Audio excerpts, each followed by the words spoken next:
Tema de hoje, vivendo na casa do Pai. Mas também poderia ser o tema, o filho mais velho. E como falei semana passada, nós estamos estudando sobre essa história, essas parábolas que Jesus contou, ensinando sobre o amor de Deus, segundo os estudiosos bíblicos e segundo quem lê a Bíblia, entende sobre isso. Porque nesse texto de Lucas capítulo 15, Jesus ele cita 3 parábolas. Ele fala das 100 ovelhas, alguém tinha 100 ovelhas, uma delas se desgarrou, o dono largou as 99, porque elas estavam em bom lugar, e foi atrás da perdida, encontrou-a, resgatou-a e se alegrou, fez até uma festa em relação a isso.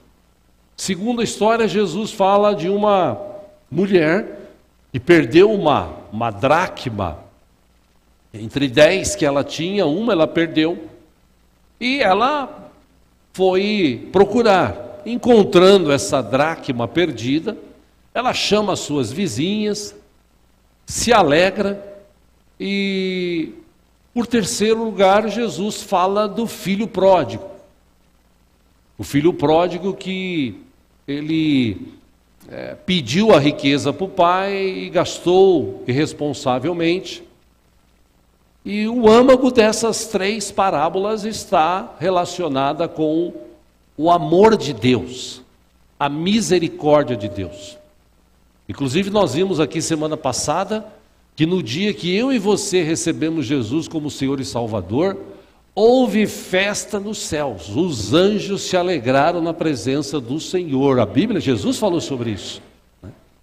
Para a gente lembrar aqui, só vou ler o texto, a última parábola do filho pródigo, está aqui no telão, acompanhem aqui, Lucas capítulo 15, versículo 11. O texto diz que Jesus continuou, um homem tinha 2 filhos, o mais novo disse ao seu pai: Pai, quero a minha parte da herança.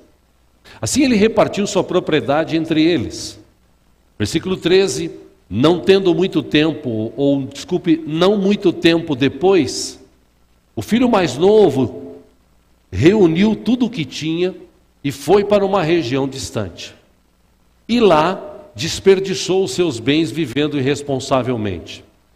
Versículo 14, depois de ter gasto tudo, houve uma grande fome em toda aquela região. E ele começou a passar necessidade. Versículo 15, por isso ele foi empregar-se com um dos cidadãos daquela região, que o mandou para o seu campo a fim de cuidar de porcos. Versículo 16, ele desejava encher o estômago com as vagens de alfarrobeira, que os porcos comiam, mas ninguém lhe dava nada. 17, caindo em si, ele disse: quantos empregados do meu pai têm comida de sobra, e eu aqui morrendo de fome. 18, eu me porei a caminho e voltarei para meu pai e lhe direi: Pai, pequei contra o céu e contra ti. 19, não sou mais digno de ser chamado teu filho. Trata-me como um dos teus empregados. Versículo 20, a seguir, levantou-se e foi para seu pai. Estando ainda longe, seu pai o viu e, cheio de compaixão, correu para seu filho e o abraçou e beijou. 21, o filho lhe disse: Pai, pequei contra o céu e contra ti. Não sou mais digno de ser chamado teu filho. Versículo 22, mas o pai disse aos seus servos: depressa, tragam a melhor roupa e vistam nele. Coloquem um anel em seu dedo e calçados em seus pés. 23, tragam o novilho gordo e matem-no. Vamos fazer uma festa e alegrar-nos, pois esse meu filho estava morto e voltou à vida, estava perdido e foi achado. E começaram a festejar o seu regresso. Versículo 25, enquanto isso, o filho mais velho estava no campo, e quando se aproximou da casa, ouviu a música e a dança. 26, então chamou um dos servos e perguntou-lhe o que estava acontecendo. Este lhe respondeu: seu irmão voltou, e seu pai matou o novilho gordo porque o recebeu de volta são e salvo. Versículo 28, o filho mais velho encheu-se de ira e não quis entrar. Então seu pai saiu e insistiu com ele, mas ele respondeu ao seu pai: olha, todos esses anos tenho trabalhado como um escravo ao teu serviço e nunca desobedeci às tuas ordens. Mas tu não me deste nenhum cabrito para eu festejar com os meus amigos. Mas quando volta para casa esse teu filho que esbanjou os teus bens com as prostitutas, matas o novilho gordo para ele. 31 disse o pai: meu filho, você está sempre comigo, e tudo o que tenho é seu. 32, mas nós tínhamos que celebrar a volta deste seu irmão e alegrar-nos, porque ele estava morto e voltou à vida, estava perdido e foi achado. Como eu disse nesse texto que Jesus estava falando sobre o amor de Deus.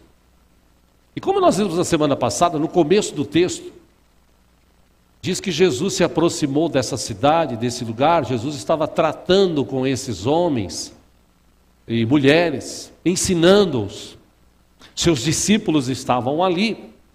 E também haviam aqueles chamados religiosos, fariseus, que estudavam a Bíblia ou a palavra, os manuscritos da época, mas infelizmente não entendiam muito bem, ou só entendia o que lhe agradava, como muitos hoje. Hoje tem muita gente que procura uma igreja que prega, que ensina, que fala o que ele quer ouvir e não o que ele precisa ouvir. E interessante que naquela época esses homens, eles estavam à distância, no meio do povo, encarando Jesus, tentando pegar Jesus de alguma forma nessa questão assim de, poxa, vamos deixar ele de calça curta, para que ele perca a sua credibilidade. E eles comentaram um com o outro assim, ou entre eles, disseram: olha, esse Jesus aí, esse camarada aí, ele senta e come com os pecadores. Jesus, conhecendo o coração deles, conta essas parábolas, dizendo o seguinte: para Deus, uma vida humana tem um valor imensurável, incalculável. A tua vida tem valor, a minha vida tem valor, o mundo, todas as almas que estão aqui têm valor. Deus ama a todos, Jesus morreu por todos e deu a sua vida para libertar e salvar a todos. Pena que nem todos querem. Mas Jesus trouxe esse ensino e no coração desses homens, para eles entenderem isso, porque eles tinham um comportamento meio legalista, ou seja, eles não tinham esse amor, esse entendimento, eles eram meio que ignorantes espiritualmente falando, e ignorantes acerca do amor, da bondade de Deus. Na cabeça deles, Deus era aquele do passado que destruía, que matava, que arrebentava. E é interessante que a gente está lendo a Bíblia de novo, e quanto mais você lê, mais você começa a entender por que Deus permitiu tanta morte, tanta guerra, tanta situação. Eu digo permitiu, porque não era o desejo de Deus destruir, nem o seu próprio povo. A questão é que povo, como eu digo aqui, povo é povo, em qualquer lugar do mundo, povo é povo. Povo começa a servir a Deus, como naquela época, muitos iam atrás de Jesus. E muitos foram atrás de Jesus buscar bênçãos para a sua vida. E nada de errado nisso. A questão é ir atrás de Jesus só para buscar bênçãos para a sua vida. Uma vez que está tudo bem, tudo legal, as pessoas começam a se afastar. Aí você fala: poxa, então por que Deus permitiu, né, que fosse feito, ou que acontecesse tudo o que aconteceu com o seu povo? Gente, antes de entrar na terra prometida, antes de entrar, Deus falou, através de Moisés, falou: olha, vocês vão entrar numa terra prometida, uma terra que mana leite e mel. O povo que mora lá, eles estão totalmente distantes, eles adoram demônios, eles têm os seus postes ídolos, seus altares, eles sacrificam seus filhos ao fogo, queimando-os no fogo para Baal, para outros deuses. Inclusive até tem uma história que contam que até o Mamon, que é dinheiro, a palavra dinheiro é Mamon, era um tipo de divindade que eles também sacrificavam parte da colheita que eles tinham. Às vezes, quando não dava certo, iam alguns dos seus filhos. Ou seja, esse povo era um povo que não merecia estar naquele lugar. Então Deus falou: eu vou tirar esse povo e vou dar essa terra que mana leite e mel para vocês. Só que Deus orientou Moisés, e Moisés orientou o povo dizendo o seguinte: toma cuidado para vocês não caírem no mesmo pecado que esse povo cometeu lá. Quando vocês chegarem lá, destrua os altares, destrua os deuses, destrua os postes ídolos. Eu sou o seu Deus, eu estarei com vocês, eu cuidarei de vocês, do jeito que eu estou cuidando. Tudo bem? Ah, tudo bem. E quando eles entraram na terra prometida, se você continuar lendo a Bíblia, você vai ver que muitos deles chegaram lá, viram um tipo de altar, e falou assim: nossa, isso aqui é tão bonitinho, né? Não tem por que destruir isso aqui. E eles começaram a praticar as mesmas coisas que o povo que Deus tinha tirado de lá praticava.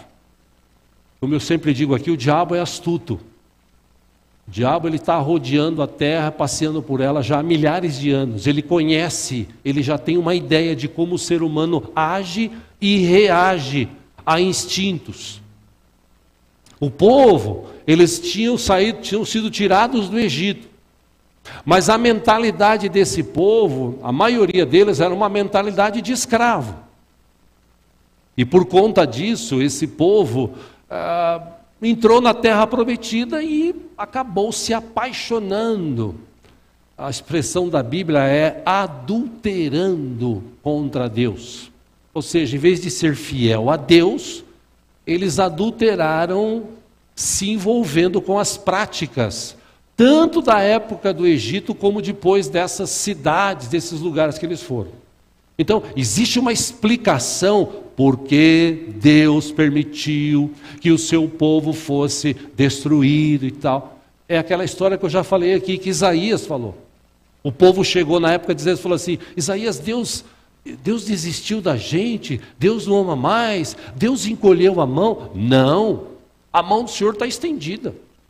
O problema é que vocês estão pecando, se afastando e saindo debaixo da mão de Deus. Ou seja, na história da Bíblia, povo sempre foi povo.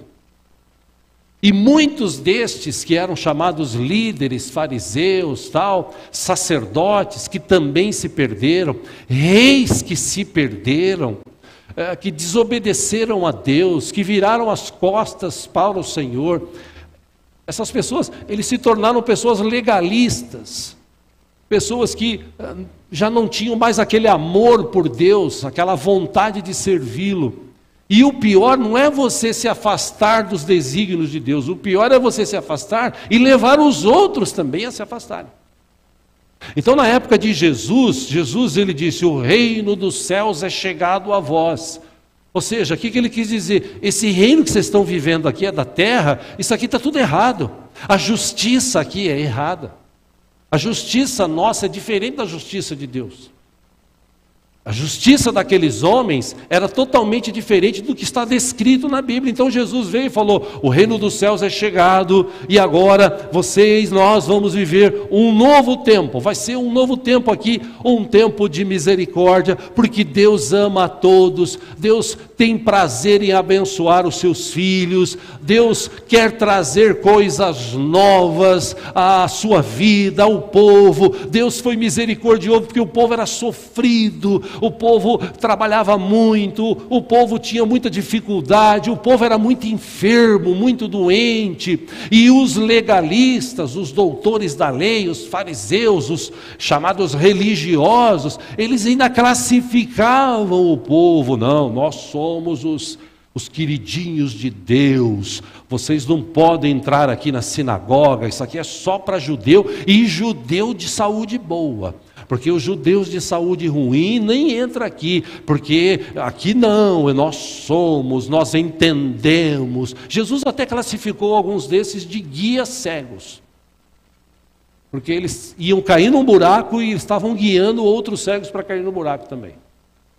Ou seja, Jesus trouxe esse ensinamento naquela época para mostrar para o povo que estava com ele que Deus é bom, que Deus é misericordioso, que todos aqueles que se arrependem dos seus pecados e entregam a sua vida agora para Jesus, agora que eu digo naquela época, receberiam perdão, misericórdia, seriam tirados do lamaçal do pecado, colocados num lugar de honra, nome escrito no livro da vida. E Jesus também disse a mesma coisa, está registrado lá atrás. Jesus disse: e eu estarei com vocês todos os dias até a consumação dos séculos.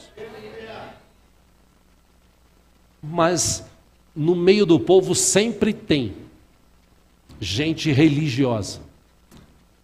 E esse talvez seja um dos grandes problemas do século 21 dentro de algumas igrejas, denominações. Porque tem denominações hoje em dia que, por causa do pecado, homem não pode sentar do lado da mulher, homem de um lado, mulher de outro. Você está na presença de Deus. Então, se você está na presença de Deus, as mulheres têm que usar véu, porque senão Deus não vai se manifestar. Você não precisa estudar a palavra, porque Deus vai te revelar na hora. Você chega num ponto da tua vida, e é interessante isso, né? Eu não estou falando aqui só de uma denominação, não, tem várias assim.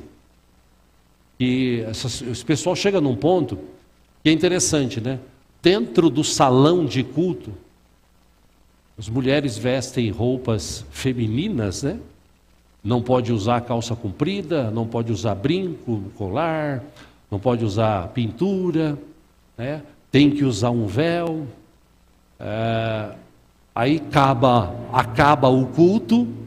Eles saem desse salão de cultos e vão lá para fora. Aí eles se vestem com a mesma roupa que o povo de fora se veste, se pinta com a mesma pintura que as mulheres se pintam, bebem, fumam, mentem, enganam. Só que na igreja não, na igreja você tem que ser santo. Mas espera um pouquinho. O mesmo Deus que está conosco aqui agora, não é o mesmo Deus que acompanha a gente todo dia, toda hora? Então, alguma coisa está errada. Ou será que quando o culto termina, Deus olha e fala: gente, hasta la vista, vou voltar para o meu lugar e descansar, domingo que vem eu volto? É assim que funciona?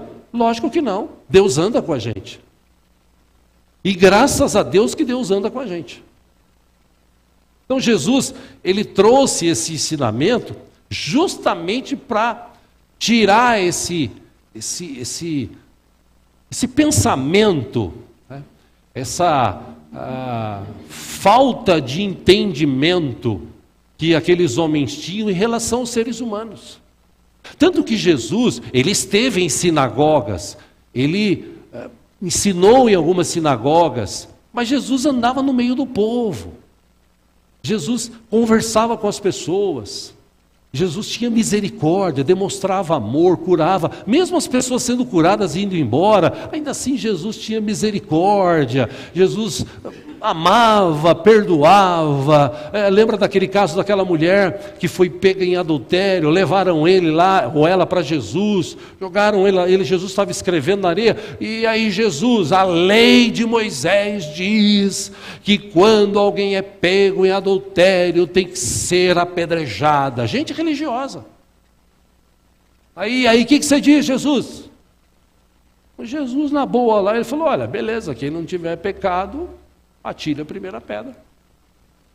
Na hora, na cabeça daqueles homens, acho que eles começaram a lembrar do monte de pecados que eles tinham. Porque como eu disse aqui de manhã, meus irmãos, todos nós pecamos. Todos nós éramos para estar condenados a passar a eternidade longe de Deus. Mas a graça de Deus revelada em Cristo Jesus trouxe para nós perdão e misericórdia, e por isso nós podemos ter acesso ao Pai agora, ao nosso Deus, que inclusive está conosco todo o tempo. Mas infelizmente dentro da igreja tem gente que começa a crescer, e ele começa a julgar. Até que Paulo falou um pouco sobre isso, né? Paulo disse em um determinado texto, o apóstolo Paulo, que a letra mata, mas o Espírito vivifica. Gente cheia do Espírito Santo, ele jamais vai julgar o outro, ele jamais vai condenar o outro. E foi exatamente o que o irmão mais velho fez. O irmão mais velho, na cabeça dele, na justiça dele, ele achava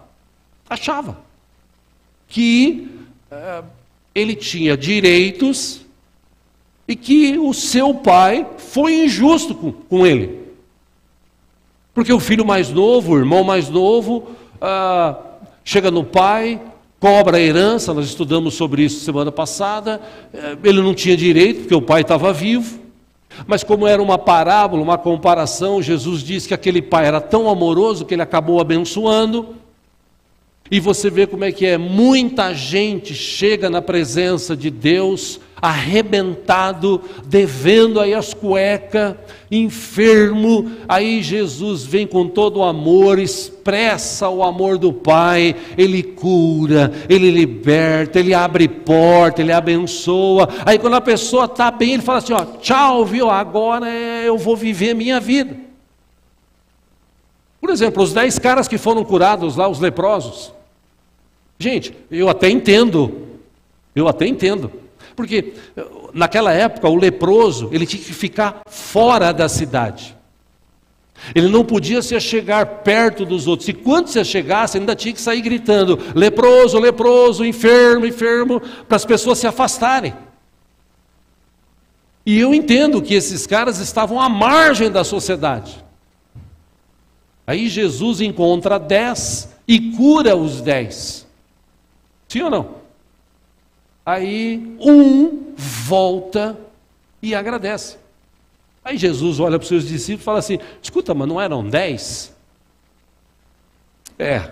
Eram 10, mas 9 deve ter pensado assim, nossa, agora eu não estou mais à margem da sociedade, agora eu posso me misturar com as pessoas, então agora eu vou viver minha vida e valeu Jesus, obrigado. Como tem muita gente que faz isso, vai para a igreja, é abençoado e tchau, aí é a escolha de cada um. No caso aqui, o irmão mais velho, ele era tão assim, no sentido figurado aqui da Bíblia, religioso. Ele não conhecia o pai que ele tinha. Porque se ele conhecesse o pai que ele tinha, ele saberia, como o pai mesmo disse para ele, nós lemos aqui nesse texto, disse para ele assim, tudo que eu tenho, meu filho, é teu. Tudo que eu tenho é teu. E eu li aqui de manhã o Salmo 24, versículo 1, diz que do Senhor é a terra, o mundo e tudo que nele há pertence ao Senhor. Então, se tudo é de Deus, nós não temos nada. Nós temos aquilo que Deus permite, pela sua misericórdia, a gente viver aqui daquilo que é dele. E no caso aqui, Jesus está falando especificamente do amor de Deus.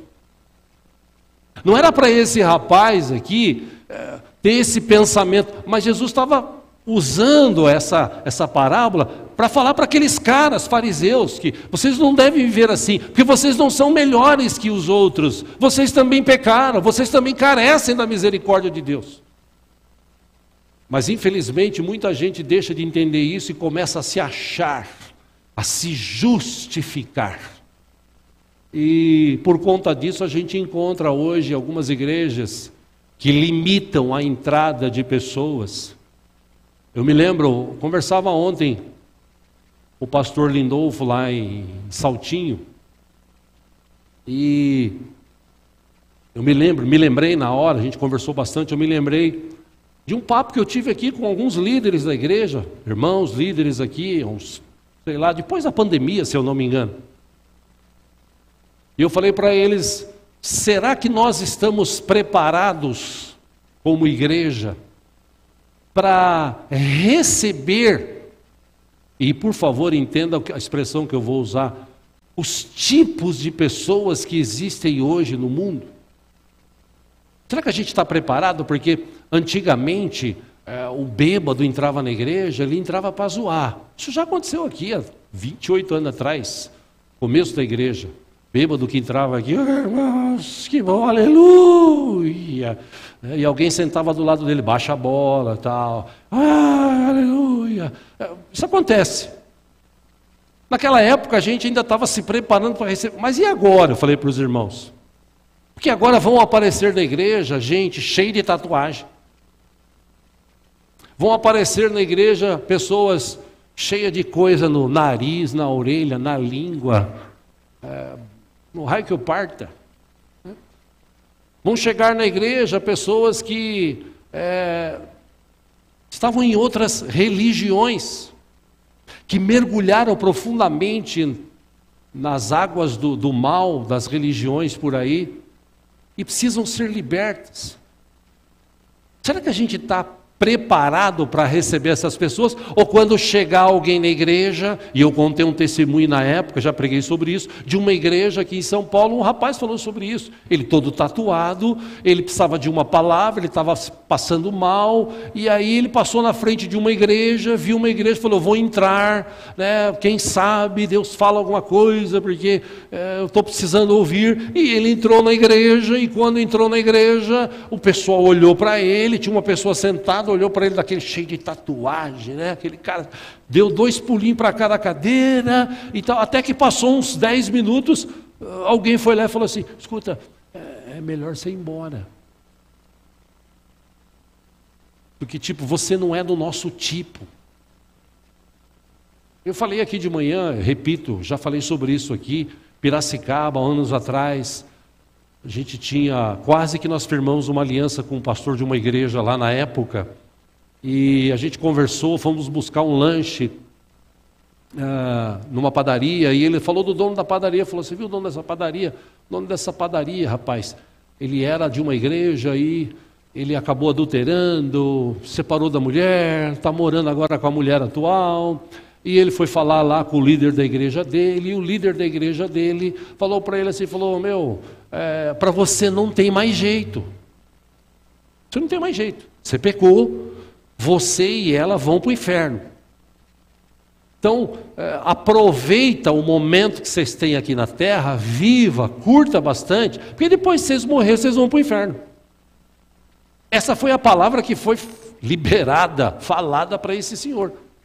E aquilo entrou no coração dele de tal forma que esse pastor da época lá tentava provar para ele na Bíblia que isso é errado, que Deus tem misericórdia, que Deus, quando a pessoa se arrepende, Deus tem misericórdia. Davi fez isso, Deus teve misericórdia dele. Ou seja, Deus tem misericórdia, mas na cabeça desse homem não entra. Tomara que passados todos esses anos ele tenha recebido realmente do Senhor, no seu coração, essa palavra que diz para ele, não tem jeito para você. Ele foi numa igreja evangélica que prega a palavra, se reconciliou com o Senhor, tomara a Deus que esteja servindo ao Senhor.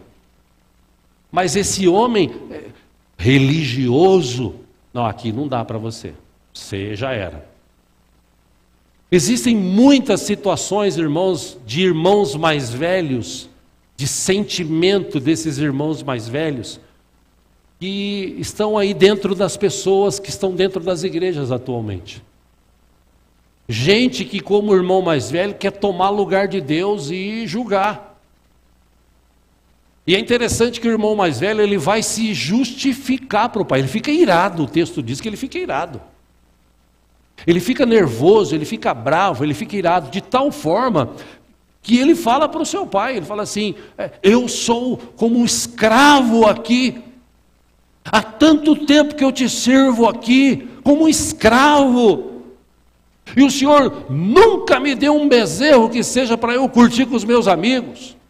Agora esse teu filho, e esse é o problema, quando a pessoa estende um dedo, e esse teu filho, que pegou toda a sua herança, seu dinheiro, foi lá, se esbaldou, se divertiu, gastou tudo com as prostitutas, agora ele volta sem nada, e o Senhor vai lá e recebe ele, abraça ele, porque como a gente viu semana passada, ele tinha ensaiado, esse filho mais novo, ele tinha ensaiado uma justificativa, né?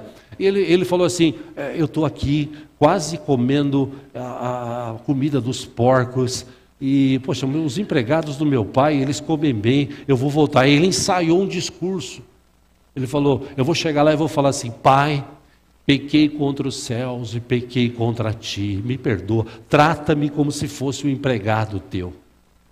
Aí quando ele chega perto do seu pai, que o seu pai sai correndo e o abraça, ele já quer se justificar e fala, pai, pequei contra ti, e contra os céus e contra ti, trata-me como um funcionário. O pai não dá nem ouvidos porque ele está falando, o pai fala assim, esse meu filho estava morto, mas ele agora está aqui, reviveu, estava perdido, foi achado. Gente, traz roupa, traz anel, traz sandália, vamos colocar nele, vamos nos alegrar, porque Jesus tinha falado que quando uma alma se converte, quando alguém reconhece a Ele como Senhor e Salvador, existe festa nos céus, aleluia.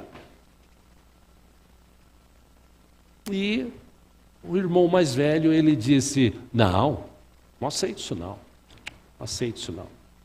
aceito porque eu estou aqui, eu sou melhor do que ele. Você é melhor do que ele? Você não tem pecados então?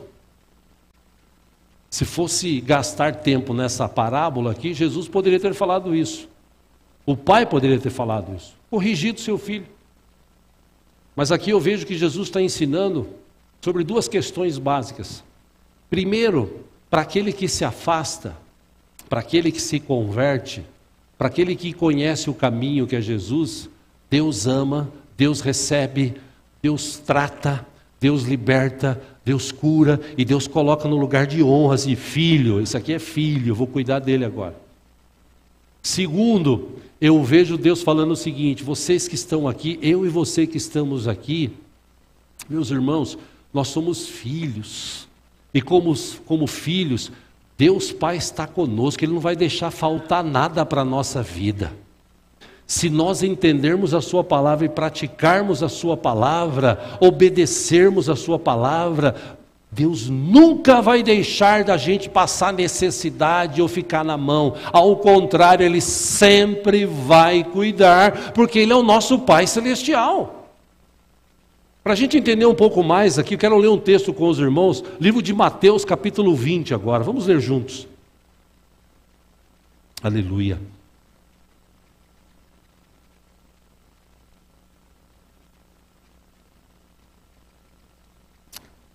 Aleluia. De novo Jesus com o povo, com os seus discípulos, ele conta mais uma parábola, agora falando daqueles que estão na presença de Deus. Versículo 1 de Mateus 20 diz, pois o reino dos céus é como um proprietário que saiu de manhã cedo para contratar trabalhadores para a sua vinha. Ele combinou pagar-lhes 1 denário pelo dia e mandou-os para a sua vinha. Versículo 3, por volta das 9 horas da manhã, Ele saiu, viu outros que estavam desocupados na praça e lhes disse: vão também trabalhar na vinha e eu lhes pagarei o que for justo. Versículo 5, e eles foram. Saindo outra vez, por volta do meio-dia e das 3 horas da tarde, fez a mesma coisa. Versículo 6, saindo por volta das 5 horas da tarde, encontrou ainda outros que estavam desocupados e lhe perguntou: por que vocês estiveram aqui desocupados o dia todo? 7, porque ninguém nos contratou, respondeu eles. Ele lhes disse: vão vocês trabalhar na vinha, também trabalhar na vinha. Versículo 8, ao cair da tarde, o dono da vinha disse ao seu administrador: chame os trabalhadores e pague-lhes o salário, começando com os últimos contratados e terminando nos primeiros. Versículo 9, vieram os trabalhadores contratados por volta das 5 horas da tarde, e cada um recebeu um denário. Versículo 10, quando vieram os que tinham sido contratados primeiro, esperavam receber mais, mas cada um deles também recebeu um denário.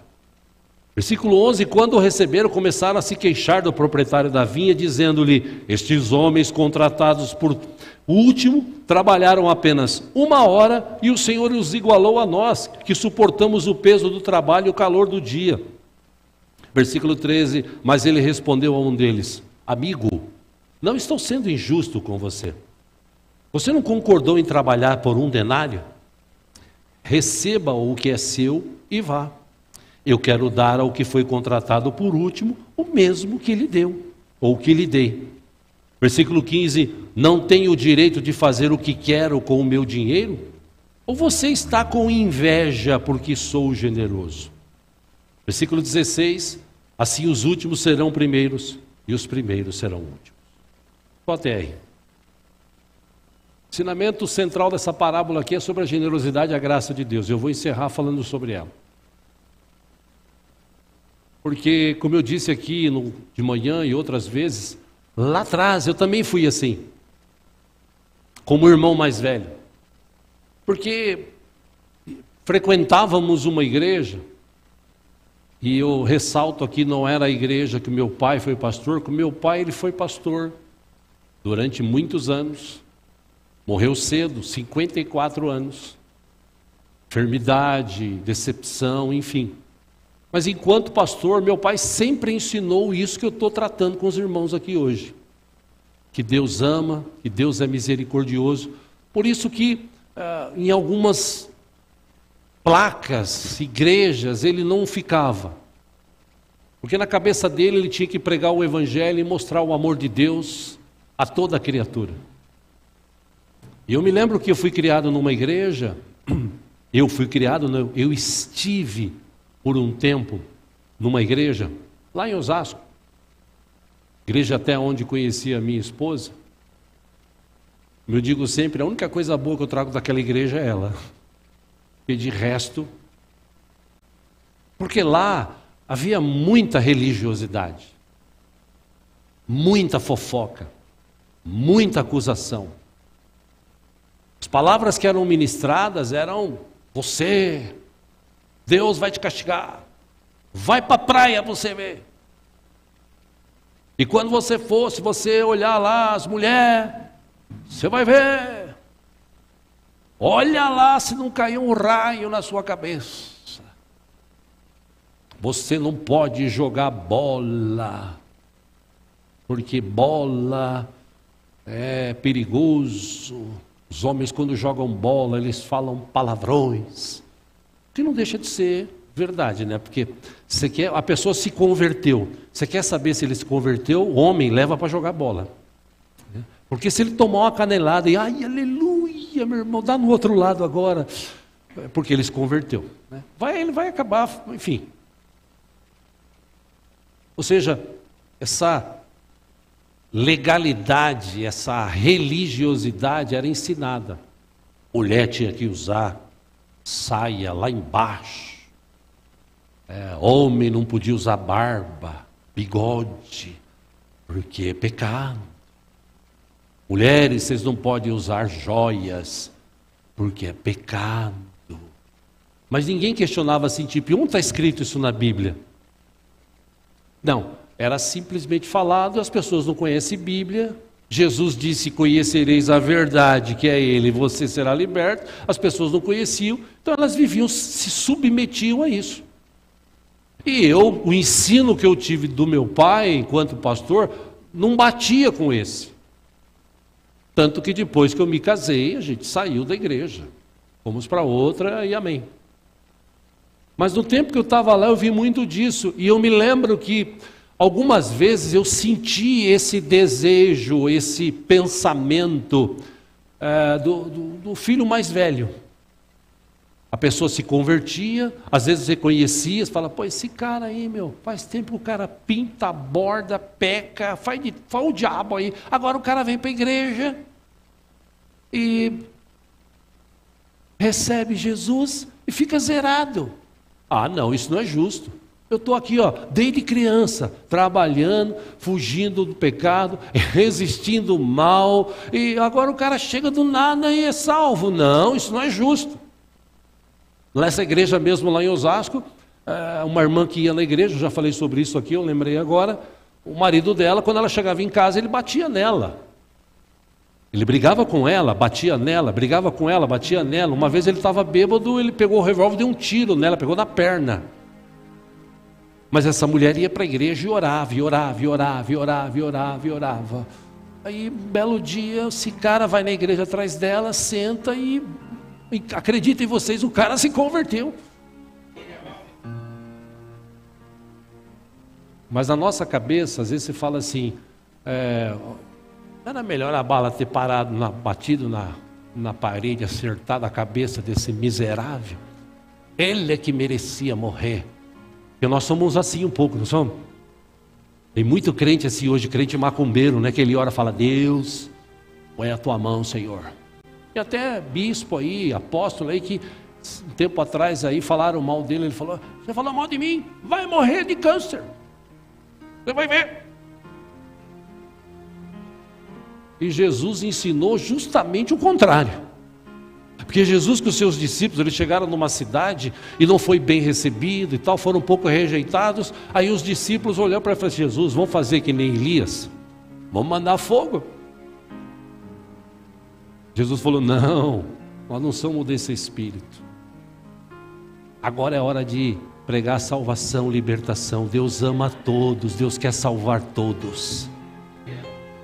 Infelizmente tem muito crente como esse filho mais velho, querendo se auto-justificar, porque eu sirvo, porque eu faço, e agora vem um aí e tal. Pô, como é que pode? Isso é injustiça. Eu estou aqui, Deus não me abençoa, e esse cara chega na igreja, e aí em 5 anos o cara já está bem, já tá. Pô, como assim? Não é possível. É possível.